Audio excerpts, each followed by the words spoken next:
अस्सलाम वालेकुम जी। Recently Pakistan stock exchange के 100 इंडेक्स ने 100,000 का एक लेवल पार किया, जो कि एक डेफिनेटली अचीवमेंट थी। और उसके बाद से वो कंटिन्यूसली ऊपर से ऊपर जाई जा रहा है। और अभी आज मैं देख रहा था कि 109 के लेवल के इर्द गिर्द ट्रेड हो रहा है। अब इस टाइम पे अक्सर लोग ये भी सोच रहे हैं कि ये मार्केट का लेवल जो है बहुत ज़्यादा हाई तो नहीं हो गया, कि मार्केट अपनी जो फेयर वैल्यू है उससे बहुत ज़्यादा ऊपर तो नहीं चली गई, और अगर आप इस टाइम पे इन्वेस्ट करना चाहिए या इस टाइम पे इन्वेस्ट करना ख़तरनाक है। तो इस वीडियो में हम दो चीज़ें देखेंगे कि एक, ये मार्केट क्या अभी कैचअप कर रही है या ये अपने लेवल से जो नॉर्मल उसका होना चाहिए उससे बहुत ज़्यादा ऊपर जा चुकी हुई है, और वो रीज़न के साथ देखेंगे। और इसके अलावा ये भी देखेंगे कि इस टाइम पे मार्केट को क्या चीज़ डिराइव कर रही है, क्यों, किस तरह से, किस वजह से ये मार्केट इतनी अच्छे मोमेंटम में ऊपर से ऊपर जा रही है। अच्छा, तो मार्केट तकरीबन इस टाइम पे 110 के लेवल के करीब है। 109 एग्जैक्टली ट्रेड हो रही थी अब से थोड़ी देर पहले। इस चीज़ का तो सिंपल आंसर तो बिल्कुल यही है कि ये अपने हाई के बिल्कुल करीब भी नहीं है अभी और काफ़ी इसके पास ऑप्शन है ऊपर जाने की। अब इसकी वजह देख लेते हैं। इसकी वजह देखने के लिए हमें एक PE रेशो का कंसेप्ट समझना पड़ेगा। सबसे पहले वो समझते हैं इंडिविजुअल स्टॉक्स में, और फिर ओवरऑल मार्केट का लेवल डिटरमिन करने के लिए हम देखते हैं कि PE रेशो किस तरह से ओवरऑल मार्केट पे अफेक्ट करता है, और इस टाइम पे मार्केट तकरीबन कितने तक जाए तो वो बहुत ज़्यादा हाई कंसिडर नहीं की जाएगी, बल्कि उसका नॉर्मल लेवल कंसिडर किया जाएगा। PE जो है वो प्राइस टू अर्निंग रेशो को कहा जाता है। अब इसको समझते हैं। PE रेशो का जो कंसेप्ट है वो किसी भी स्टॉक की एक फेयर वैल्यू या फेयर जो उसकी प्राइस इस टाइम पे होनी चाहिए उसको कैलकुलेट करने में काफ़ी एक अहम किरदार अदा करता है। और फैक्टर्स भी होते हैं, इसलिए मैं उसको बिल्कुल ये नहीं कह रहा कि उसी की बेस पे उसकी करंट वैल्यू डिसाइड होती है। तो मसलन एक स्टॉक है जो कि एक कंपनी है, उसकी कोई भी अर्निंग आती है तो उसको हम टोटल नंबर ऑफ़ स्टॉक्स पे डिवाइड कर लेते हैं, तो वो उसकी साल की अर्निंग हो जाती है, पर स्टॉक अर्निंग।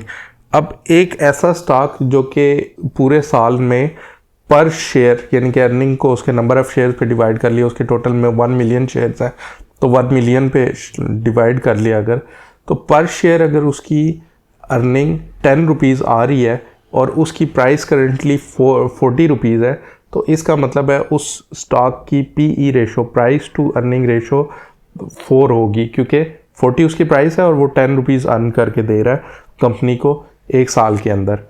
तो ये होता है उसकी PE रेशो, यानी कि 40 डिवाइडेड बाय 10। इसी तरह कोई और स्टॉक है जो कि इसी तरह 10 रुपये पूरे साल में अपनी कंपनी को जो है वो अर्न करके दे रहा है पर स्टॉक, और उसकी प्राइस 80 रुपीज़ है, तो उसकी PE रेशो हो जाती है 8। तो इस टाइम पे जो फर्टिलाइज़र के स्टॉक्स हैं ना, उनकी PE रेशो चल रही है तकरीबन, जैसे एंग्रो फर्टिलाइज़र है उसकी 10 के करीब चल रही है। इसी तरह FFC है, फौजी फर्टिलाइज़र, उसकी 6.5 के करीब चल रही है। ये जो होते हैं फर्टिलाइज़र के स्टॉक्स, पाकिस्तान स्टॉक एक्सचेंज में ये ज़रा ज़्यादा डिविडेंड्स वगैरह भी देते हैं और अपने प्रॉफिट्स वगैरह डिविडेंड के थ्रू शेयर करने पे यकीन रखते हैं अपने शेयर होल्डर्स के साथ, तो इनकी PE रेशो ज़्यादा रहती है। इसी तरह जो इंश्योरेंस वगैरह है उसकी 3 के करीब चल रही है, इंश्योरेंस के स्टॉक्स की जो PE रेशो है। तो ये जो PE रेशो है ना, मसलन अगर आप किसी फर्टिलाइज़र के स्टॉक्स को काफ़ी अरसे से अगर आप मॉनिटर करते रहे ना, तो फिर आप उसकी जो करंट प्राइस है वो कैलकुलेट करने में आपको काफ़ी उसमें मदद मिल जाती है, क्योंकि आपको मसलन जितने भी ये जो फर्टिलाइज़र के स्टॉक्स हैं उनकी नॉर्मल जो PE रेशो नॉर्मली चलती है ना, वो 8 के करीब चलती है। यानी कि अगर पिछले एक साल में फर्टिलाइज़र ने 20 रुपये अर्निंग दी है तो उस टाइम उसकी तकरीबन इस टाइम पे 160 रुपये प्राइस होनी चाहिए, ये सर आप कह सकते हैं। तो इससे आप अंदाज़ा लगा लेते हैं कि कोई स्पेसिफिक स्टॉक जो है उसकी इस टाइम पे क्या प्राइस होनी चाहिए। और यही जब प्राइसेस ऊपर जाती हैं सारी, तो फिर इनसे मार्केट भी ऊपर जाती है। अब देख लेते हैं ओवरऑल मार्केट का हम कैसे अंदाज़ा लगा सकते हैं इन PE रेशोज़ के अगेंस्ट। तो KSE 100 इंडेक्स में पाकिस्तान स्टॉक एक्सचेंज की कैपिटलाइजेशन के लिहाज से 100 जो सबसे बड़ी कंपनीज़ हैं वो हैं KSE 100 इंडेक्स में। तो इनका जब हमने अंदाज़ा लगाना होता है कि इसकी प्राइस टू अर्निंग रेशो क्या चल रही है, तो हम जो 100 कंपनीज़ के स्टॉक्स हैं ना, उनकी फिर जो इंडिविजुअल पी रेशो चल रही होती है उसका एवरेज ले लेते हैं। तो इस टाइम पे पाकिस्तान स्टॉक एक्सचेंज का जब 110 के करीब पहुंच चुका हुआ है इंडेक्स, तो उसका जो एवरेज है वो तकरीबन 5.5 के करीब है पी रेशो का, KSE 100 इंडेक्स का। और नॉर्मली जब अच्छे हालात होते हैं, मतलब इंटरेस्ट रेट्स भी थोड़े से नॉर्मलाइज्ड होते हैं और इकॉनमी अच्छी चल रही होती है, तो पाकिस्तान स्टॉक एक्सचेंज 7 to 8 तक भी जाती है। और अगर बहुत ही अच्छे हालात हो जाएं, जैसे इंडिया और बांग्लादेश की जो मार्केट्स हैं वो 12 के पी रेशो पे चल रही है, और इस टाइम पे हमारी मार्केट सिर्फ 5.5 के पी रेशो पे चल रही है। तो इसका मतलब है कि मार्केट के पास अभी रूम है। तकरीबन 140 पे जब ये पहुंचेगी तो तकरीबन उस टाइम पे जाके 7 की पी रेशो पे हम पहुंचेंगे।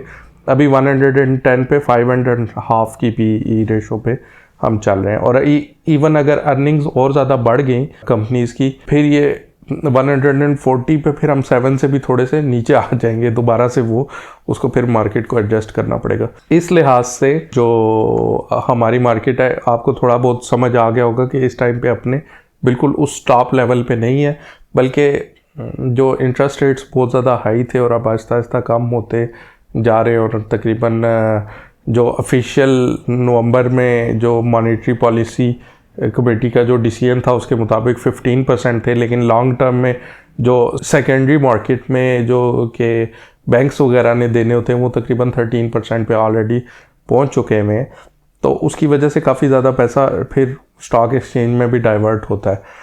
तो अब ये जो दूसरा क्वेश्चन है कि क्या चीज़ ड्राइव कर रही है इस टाइम पे पाकिस्तान स्टॉक एक्सचेंज को इस तरह इतना तेज़ी से बढ़ने में, तो वो यही है कि एक तो इन्फ्लेशन वगैरह जो है वो नीचे आ रही है कंट्री में, और जो rate of change of prices है उसके रिस्पॉन्स में गवर्नमेंट जो है वो इंटरेस्ट रेट्स कम किए जा रही है। तो उन इंटरेस्ट रेट्स के कम होने की वजह से फिर बैंक्स वगैरह से एक तो पैसा स्टॉक एक्सचेंज में आता है, दूसरा फिर बिजनेसेस वगैरह में भी लगता है, और दूसरा इसके अलावा लोन भी लोग ज़्यादा आसानी से ले सकते हैं, एक वो वाली चीज़।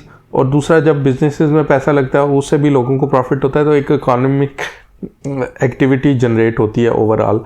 तो उससे भी जब कंपनीज़ की अर्निंग्स वगैरह ऊपर जाती हैं तो ओवरऑल ही एक इफेक्ट बनता है। तो वो इफेक्ट जो है ना उसकी वजह से फिर ये मार्केट, और स्पेशली अगर डायरेक्टली एक चीज़ को पिन पॉइंट करें तो वो इंटरेस्ट रेट्स ही हैं, जिनके इतनी तेज़ी से अब नीचे आने की वजह से मार्केट जो है काफ़ी अच्छी मूव कर रही है। बल्कि अभी दिसंबर में फिर होना है रिव्यू, दिसंबर 12 को अमेरिका में, तो वो ऑलरेडी इन्फ्लेशन जो है काफ़ी नीचे गवर्नमेंट रिपोर्ट कर रही है, तो उसकी वजह से फिर और ज़्यादा इंटरेस्ट रेट्स को जो है नीचे जाएंगे, तो मार्केट का और ज़्यादा ऊपर जाने का चांस है।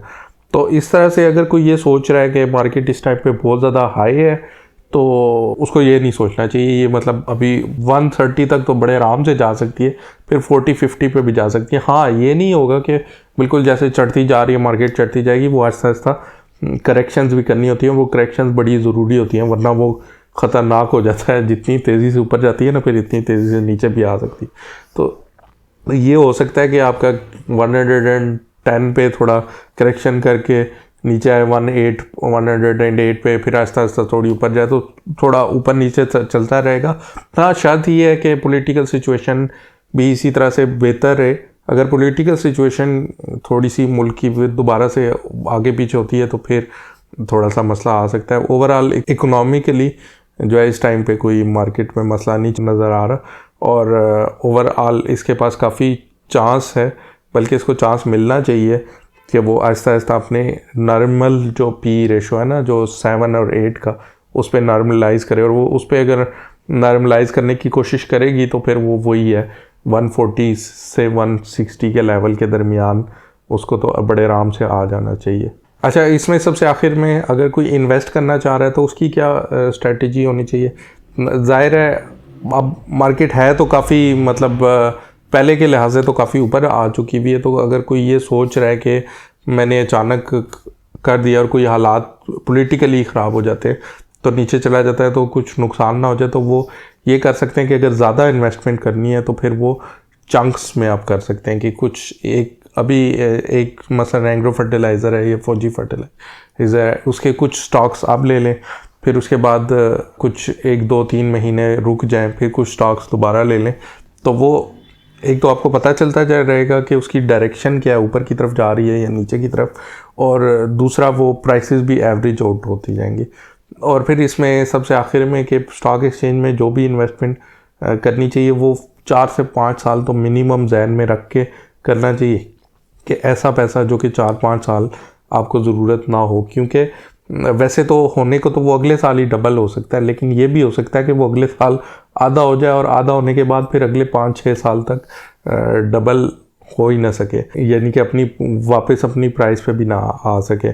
तो स्टॉक एक्सचेंज में लॉन्ग टर्म में ओवरऑल फ़ायदा ही होता है, लेकिन इन्वेस्टमेंट करने के लिए ये ज़रूर ज़हन में रखना चाहिए कि ऐसा पैसा जो कि आपको अगले 4-5 साल नहीं चाहिए वही डालें, और उसको थोड़ा सा तम्मल के साथ, मसलन अगर नीचे चला जाता है तो फिर आप वो स्टॉक ले के रखें और वेट करें उसके दोबारा बाउंस बैक होने के लिए। और इसमें फिर एक चीज़ और भी होती है कि आपकी कंपनी जो आपने परचेज़ की हुई है ना, जो स्टॉक परचेज़ किया हुआ है वो ज़रा स्ट्रॉन्ग होना चाहिए। मतलब ये नहीं कि किसी ऐसी कंपनी का स्टॉक ले लें जो कि पिछले कई सालों से भी और आगे भी नुकसान करती जाए, फिर उस केस में अगर आप लेके रखेंगे 4-5 साल में तो फिर तो आप उसको ज़ीरो ही समझें, फिर तो वो आपको नीचे चला जाएगा। इसके लिए थोड़ा सा एक चीज़ आपको देखनी पड़ती है कि वो उसके पिछले कुछ क्वार्टर्स की अर्निंग्स क्या हैं, या पिछले 5-6-7-8 साल में उन्होंने कोई नुकसान तो नहीं किया। तो वो मेरी जो फंडामेंटल एनालिसिस के बारे में एक वीडियो है, वो उसका लिंक मैं एंड पे लगा दूंगा, उससे आपको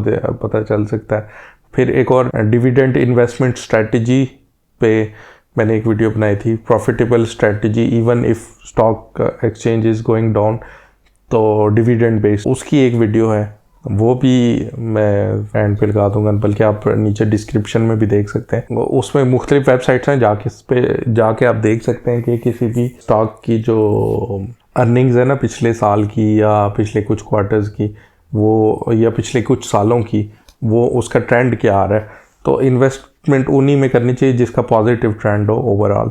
बाकी फिर यही है कि मार्केट जो है इस टाइम पे कम से कम अपने टॉप पे नहीं है। अगर पॉलिटिकल सिचुएशन स्टेबल रहती है तो 130-140 का लेवल तो बड़े आराम से इंशाल्लाह रीच करेगी, और फिर उससे आके जाने के भी चांसेस हैं। लेकिन आप अगर इन्वेस्टमेंट कर रहे हैं तो वो देख के आपने चंक्स वगैरह में करनी है। और बाकी किसी भी अगर स्टॉक का मैंने इस वीडियो में नाम लिया है तो वो इन्वेस्टमेंट एडवाइस नहीं है, आपने खुद थोड़ा सा लर्निंग के साथ और ख़ुद सीख के इन्फॉर्म्ड डिसीजन लेना है। तो बाकी पाकिस्तान स्टॉक एक्सचेंज के बारे में, म्यूचुअल फंड्स वगैरह के बारे में और पर्सनल फाइनेंस के बारे में वीडियोस बनाता रहता हूँ मैं इस चैनल। तो अगर आपने और भी वीडियोस देखनी है और उनसे मुस्तफ़ीद होना है तो आप इस चैनल को सब्सक्राइब कर लें। वीडियो अच्छी लगी हो तो हिट थम्स अप बटन।